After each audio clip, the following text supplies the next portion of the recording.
What's up, y'all? I'm Kelly Clarkson. Hey, it's Dave McRae. Hey, I'm Josh from the band Need to Breathe. I'm Olivia Lunny. We are so excited to welcome to the Kelly Alexander Show, Akon. Hi. What up, Kels? Hey, I'm Judy Gold. And I'm hanging out with the Kelly Alexander Show. This is Jordan, and I'm hanging out on the Kelly Alexander Show. I'm Rob, and I'm hanging out on the Kelly Alexander Show. I'm hanging out with the Kelly Alexander Show right now. Jealous? So excited to welcome to the show an award-winning Canadian singer-songwriter, musician, the list goes on and on, Forrest Blakk. Forrest, welcome to the show. Thank you for having me here. So I'm super excited to talk to you. We have many things to discuss, including your recent gold record. But before we get there, I have to ask you about your childhood in poetry. Can you explain to us like what was going on with you in poetry when you were a kid? Oh man, you're like, okay, we're gonna start off with the deep questions. Yeah. Poetry, I think for me, I came from a lot of like childhood trauma, a lot of heavy stuff was happening, and I didn't realize that I was connecting with words the way I was. In a weird way, it started off as a punishment. So my dad, who is just a miserable, terrible person, grounded me for a year, and one of the punishments, for no reason, was I had to take 10 words out of a dictionary, and I had to write the meaning of each word and then form sentences, and then I had to write short stories. So that year was just a year of bonding with words. And so they became my retreat from all the stuff that was happening in the chaos around me as like in real life. And it was that year, I think, I was living in Bay d'Urfé, and there was a competition thing where you could submit writing or poetry, and if it was good enough, it would be submitted into like a book where all the schools in Montreal would be able to have like your poetry in it or whatever. And that was the first time I ever wrote. I remember it because it was like a poem about making my dad upset at me and something like that, and it got picked up, and so I still have this book. But later on in life, it became this continuous retreat for me. Anytime I felt something, I didn't really know who to talk to or where to put the words, but I knew that the paper was always waiting for them. And so that's how it started. Before I ever wrote a song, before music or anything ever came into my life, the words were my friends, and I got to put them on, pieces of paper where I could hang out with them. So that's the depth of that question is endless, but yeah. When did you decide to then head into music, and do you think you had a leg up because of your background in poetry? I don't know if I had a leg up, maybe. I mean, with hindsight, it was something, the ability to articulate and express my feelings. Sorry, this is going crazy behind me. Yeah, I had the ability to articulate. And so I started music at about 15 or 16. My Nana gave me a guitar. I went from being this like homeless kid to living with my Nana, and she took me in and gave me the gift of music. And I was really afraid of it. So I didn't really, it's kind of as weird and strange as it sounds, I was afraid to play music. I felt like it was a second step into the layers of vulnerability. I was really comfortable with words on paper because I could write them down and then leave them be. But music was different. It was very visceral. It had there's a lot of emotion connected to it. And I wasn't really ready to dive that deep into it. So probably around 21 is when I really started taking it seriously, and where I found that the poetry and the things that I was writing on pages started to connect with the feelings that were coming out naturally through just freestyling around a guitar. And so when I married the two, it changed my whole life. It was like, oh my gosh. So yeah, maybe in a way there was a leg up, or I don't know. That was my crucible, I guess. That was my the spot where it all started for me. When did the guitar come into your life, and did you gravitate to it, like over the piano, or was it just the only option?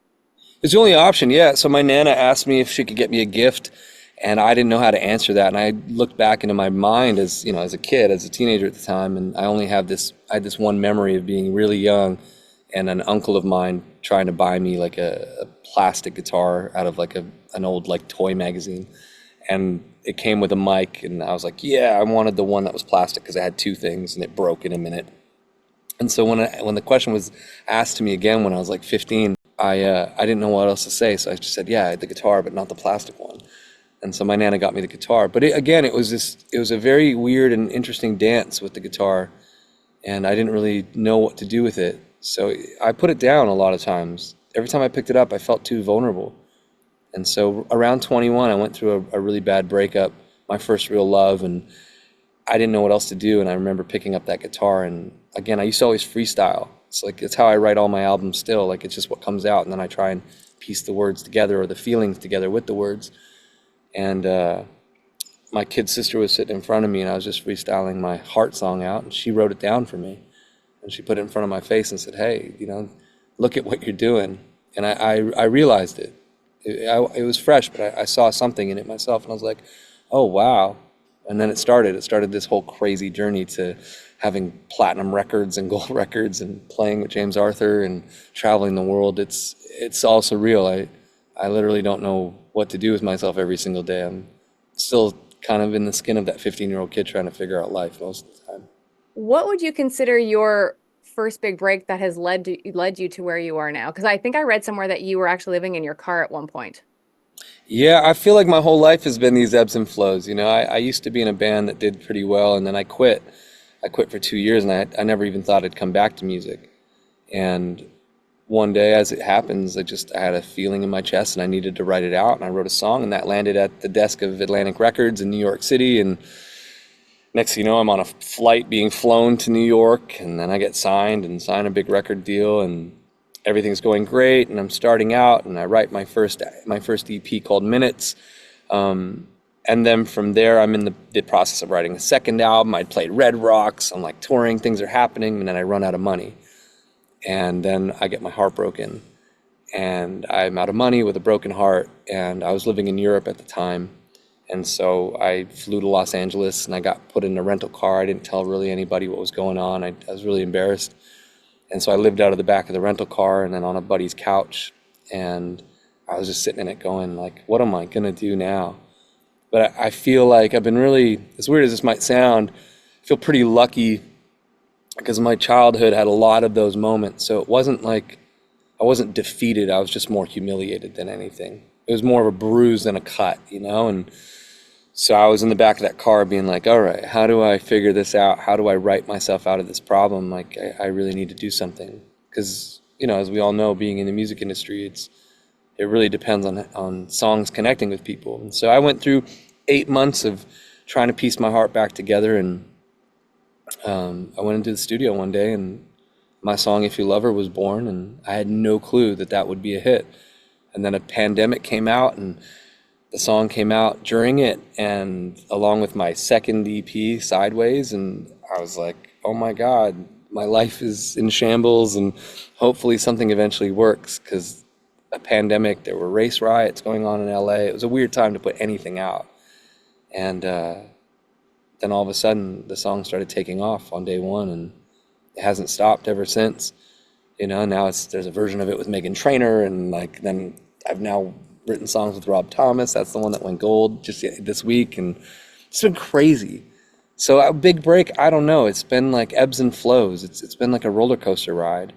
And so you think the whole way up is the break, and then all of a sudden you're on this big, crazy, like full swing of momentum downhill, and then you catch another riff up, and you're like, oh my God. And so I don't know. I feel like it's been just a roller coaster ride of lots of ups, big breaks, big downs. And right now, like I said, I'm getting to tour with an artist I admire, and I get to play for thousands of people a night.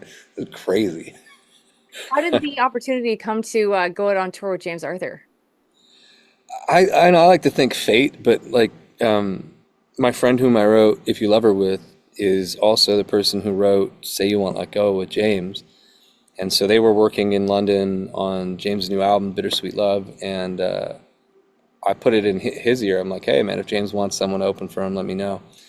And then I think that just snowballed into conversation, and then just to all being buddies. And then James sent out the invite for me to do it. And of course, I was like, yeah. And then the best part is, I have pictures of me wearing, shirts with James on it from, right before I wrote If You Love Her. And, so it's just been this big, awesome full circle moment. And I can't take the smile off my face. Knowing the fact that I get to play to a few thousand people tonight, and that's the stage I get to be on. And it's crazy, man. This is who would have thought the kid from Villa Sal made it to the big stages around the world is wow, unreal. How does it feel, or how did it feel when you found out you got that gold record earlier this week? Because I can only imagine, with everything you've been through, to get that, confirmation in a way, in a physical form, even though I hope you already know how talented you are, but to get, this physical representation of all your hard work, what was that feeling like? Oh, it's unbelievable. Like to find out that something that you created, like I wrote If You Love Her with Rob Thomas and another buddy of mine, Greg Wattenberg, again during the pandemic. If You Love Her was just starting to do its thing. It was my birthday, and I made a funny joke to my buddy Greg about Rob Thomas. Because when I was a kid in Montreal, had a talent show where the music teacher came to me. He's like, "You can sing." He's like, "Can you sing this cover of Rob Thomas' song with Santana?" And I was like, "Yeah, no problem." And I didn't know what that meant, so I didn't learn any words. I went on stage with all of the confidence and didn't know anything, and I failed. So I never did covers. So my friend Greg was working with Rob, and I said, "Well, say hi for me." And he goes, "You know him?" And I said, "No, I don't know him at all. It's Rob Thomas." And so the joke turned into me being in a session with them, writing Fallen to Me, which is about my now wife, and meeting her when I was in that car, when I was at the lowest of lows, trying to date in Los Angeles with nothing going for me.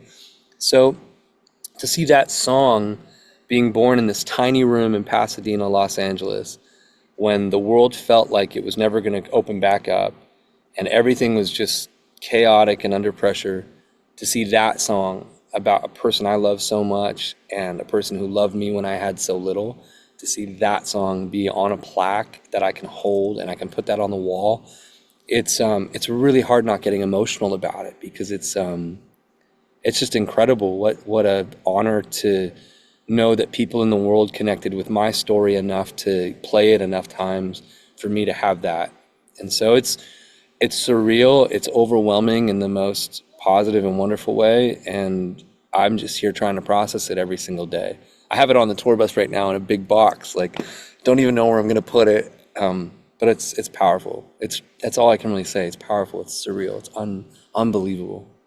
What do your fans mean to you? Because I know there's a couple things I have questions about your fans, because I can see, first of all, in your face, I can see in some of the interviews I've seen you do before, and even just some of your social media, that like you're very grateful for where you're at now. I wish more artists kept that with them as they succeed. I feel like you totally will do that. So what do your fans mean to you, and why do you invite them to hang out around your bus? I love the fans. For me, there was a band from Canada years ago when I was younger named I Mother Earth. I was really rough around the edges. I was hanging around gangs and the wrong people, and my life was headed in a very different direction. The way I grew up with so much of, the antithesis of love, like the lack of love, people like me typically grow into be the representation of that, which is pretty rough, tough. So to strip all that down and to be here doing what I'm doing and trying to build this world around me, again, to this band, I Mother Earth, I was 17 years old, and they were in a little pub in Mont Tremblant, and I was a doorman at a next pub, and like just, again, fighting every night and just struggling. And the doorman from the other bar came over and he said, "Hey, I know you like to sing, and there's this band here, would you like to talk to them?" And so I went to them and I talked to them for a few minutes, and I was like, "Hey, can I go get like this little tape cassette of me singing for you?" And they said, "Yeah." And it took me an hour to get it. I can still remember the feeling of being so stressed that they would leave, like everybody in my life. And so I went and I put it on the tape, and then I drove all the way back to the mountain, and I ran up, and they waited. And then they gave me another like 10 minutes of their time where they just talked to me. And it was these two guys, Brian and Bruce from the band. And that never left me. I always remembered how that exchange felt. And then I had a similar encounter with Billy Talent in Albany, New York. They would never remember me, but it was like I was at Wolf Road Mall and I saw them and they saw me. I didn't know who they were. But again, they gave me some time. I sat in the food court, an empty food court in Albany, New York with Finger 11, who at the time were pretty unknown, and they were on tour with this other band that was coming up called Finger 11. And so those exchanges of time, I don't know if they're the whole catalyst to like pushing me in this direction, but I can certainly say they were really big moments in my life. And so that long-winded story is to say, me getting on stage, the fans trade me their time. They show up here, they leave their kids at home, they get babysitters, they spend money. It's a pretty big thing to leave your house to come to a venue to see a band, especially nowadays. And so I really appreciate that. And they trade me their time, and there's thousands of them. And they let me get on stage and perform my 40 minutes of my songs, the things that I feel. I love the fact that I can go into a parking lot after and trade them back and give them my time again. I love seeing how my songs impact people. I love hearing their stories. I love getting to know them on a very personal level. I know a lot of my fans by name. So for me, my fans, they're the family I always dreamed of having. I wish I had a really big family when I was young, and I couldn't have that. So now I have the biggest family, and it keeps getting bigger and bigger every single show, every single day. And I take it with a lot of like, to me, this is the most sacred part of being an artist, is the connection with those people. So yeah, I always thought I'd get a lot more fan mail, and I always thought I would never have enough time to read it and get back to people. So in my head, I was like, all right, if you ever become a big star, you're going to have like bags and bags and bags of fan mail. And so I've always thought like, all right, I'm going to collect all those and I'll write them back throughout my life. And when I retire, I'll have a lot of time to write every single one of those letters back. And so just now life's different. I get to write people back on Instagram and TikTok and everywhere else. So it's a dream. It's a dream. This is a dream come true. I don't feel like I'm owed it. I feel like I work hard and I deserve the opportunity, but I certainly don't feel like anyone owes me anything. But I definitely feel like I owe them my life, my time. And so, yeah, it's sacred. I love it. Now, I know you come from Montreal, as you mentioned before, and obviously I'm located in Montreal also. And I know, like, when I lived in Toronto for a while, just how important Montreal still was for me, even when I wasn't there. So I know you live in Nashville. Does Montreal stay with you even when you're not here? Everywhere I go. Montreal's home. Like Montreal, it's, even as you ask that question, it's one of those things that I get emotional. For me, it's like I can remember Metro Grignon and like the ride into downtown where I could go and be nuts and like see the world, the things that Montreal taught me, the people, the ruggedness and the beauty, the art through all the pain. There's something about Montreal that I don't really see in a lot of other places. And Montreal reminds me of a plant that grows through concrete. Like art always finds a way there. And I feel like I'm the physical embodiment of that. Like I represent that. And I hold Montreal in a high regard. It's tattooed on my heart, literally and figuratively. All my closest friends are from there. I get tattooed in Montreal every time I come home by my friend Erica, who owns a tattoo shop called Studio Artis. Like, that's home. My Nana's there. Like, I'm taking the tour bus. It's my first ever time having a tour bus. And all I'm doing is taking that tour bus from here to Montreal and then parking it at my Nana's house so she can see that her grandson made it. So Montreal's home. Those streets, I know those streets, and those streets know me. They're all etched into the story of who I am. The pain, the beauty, and everything in between. I just have to ask you about your latest single, "You Were Mine." Was it an easy song to write, and what do you want your fans to take away from it? You Were Mine is probably one of the hardest songs to write. So I have the whole new EP, Undone, Love and Loss, and half the EP is all about love and the other half is about loss. And You Were Mine fits in the loss category, unfortunately. It was a song that it took about 36 hours to write the lyric, and that's like the longest I think it's ever taken me, to be honest. It's about a really close, near and dear friend of mine. I encourage people to go watch the music video because they'll get a glimpse of her. But my friend Lissy, her and her sister had a rare condition that only her and her sister had. They're the only two people in the world that they know who had it. And one day she was here and the next she was gone. And so let me backtrack a second. Her mom came to me maybe a few months after Lissy had passed, and we were talking, and she asked me two things, and this is something I share every night on stage. She said, one, not to forget their family because they are family to me now. And the second is she said, could you write a song for our daughter? And I said, yeah, of course, it'd be an honor to. And so it took me a long time to put those words in the right order and put those songs together, and that song in particular. So I wrote it with my friend John Hume, and we went in, and then when you ask what I want my fans to know about it, to be honest, it's not so much what I want them to know about it, but rather that I want them to know that they can use that song for the people they think of when they think of who was theirs in their life. That's the thing about being a songwriter. It starts with me in a room telling my stories and my feelings, and I get on stage and I get to tell that. But really, it's like something I do every night with the audience during that song. I get the whole place, anyone who's ever lost someone, I ask them to put their hand up.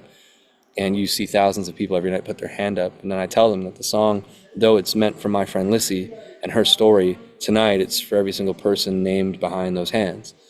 And that's what I want fans to know, is that they can they themselves can use the song for the people they care about and the people they've loved and the people they've lost. It's not mine, it's theirs. And we're lucky that all those people were ours. So that's what I want them to know. It's the same thing with the whole EP. It's not mine, it's yours. I hope you find a song in there that feels like it matches something you're going through, and I hope it makes you feel a lot less alone. I hope it makes you feel like you have a page for your words and your feelings like I needed when I was a kid and as an adult. So that's what all this is. All the art isn't mine, it's theirs. All my time isn't mine, it's theirs. It's for everybody out there. So, and I'll be that way until the day I die. Now, I know you have other things to do, so I won't keep you too much longer, but I did want to ask you a couple of Like fast fighting fact, their whole team, like just a couple of fast fact questions for you, so your fans get to know you better, or new fans.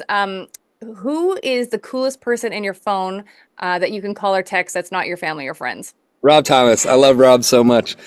People, if you're looking to like a rock star who is actually incredible and the best, Rob Thomas, he'll just randomly message me saying really nice things, being like, dude, you deserve to be doing this. Love you. So he's among the very most famous, and I love him. Amazing. Who would you like to trade places with for one day, just to experience like their situation, like another artist, a producer, like just to see what they go through? My wife. I'd love to see what it's like to have to look through the lens of a woman's eyes and see the world that way, so I can understand her heart better, understand the world better, so I could be a better man. So I know it's maybe a little deeper, but yeah, that's what immediately.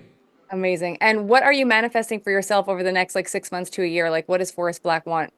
I want a headline tour. I want to go out. I want to see the world. I want to meet every single person I can out there, and I want to have a lot more time to play a lot more songs. So for me, that's on the list. The more. I just want more people, more fans. I want this family to keep growing as big as it can. Amazing. Thank you so much for doing this for us. We really appreciate your time. Oh my God, no, thank you, and thanks so much for y'all and everyone out there. The 514 is my home for life, and so I love everyone listening, I love everyone watching. Thank you so much for being there and always cheering me on. I really appreciate it.